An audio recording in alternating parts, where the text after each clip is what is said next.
ఏపీలో 2 రోజులుగా జరుగుతున్న ఉమ్మడి క్యాపిటల్ అంశంపై స్పందించారు చంద్రబాబు. దేహి అంటే ఇప్పుడు హైదరాబాద్ని ఇచ్చేస్తారా అని ప్రశ్నించారు.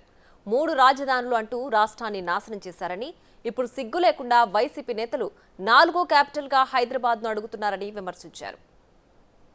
5 ఏళ్లుగా 3 రాజధానులు, ఇప్పుడు 4వ రాజధాని. ఆ రాజధాని మళ్ళా హైదరాబాద్కు పోవాలని మాట్లాడుతున్నారు.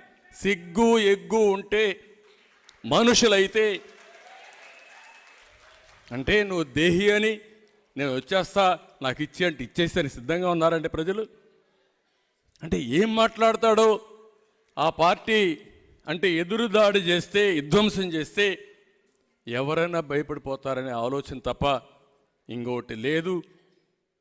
కనీసం ఈ రాష్ట్రంలో ఇప్పుడు మాట్లాడుతున్నారు మాకు ఒక అమరావతి హైదరాబాద్ మారికి ఒక రాజధాని కావాలి, విశాఖపట్నం మారికి ఒక రాజధాని కావాలి, లేకుంటే బెంగళూరు మారికి ఒక రాజధాని కావాలి, లేకపోతే చెన్నై మారికి ఒక రాజధాని కావాలి.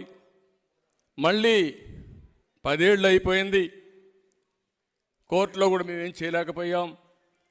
మా విధానం 3 రాజధానులు, మళ్ళా తిరిగి వస్తే 3 రాజధానులు కాదు 4వ రాజధాని కోసం పోరాడతామని చెప్పే పరిస్థితికి వచ్చారంటే ఎంత నీచంగా ప్రవర్తించారో మీరు గుర్తుపెట్టుకోవాలి. ఈ పుస్తకం కూడా చాలదనిపిస్తుంది నాకు. ఆయన రాశారు కానీ పాపం విధ్వంసం కాదు ఇది.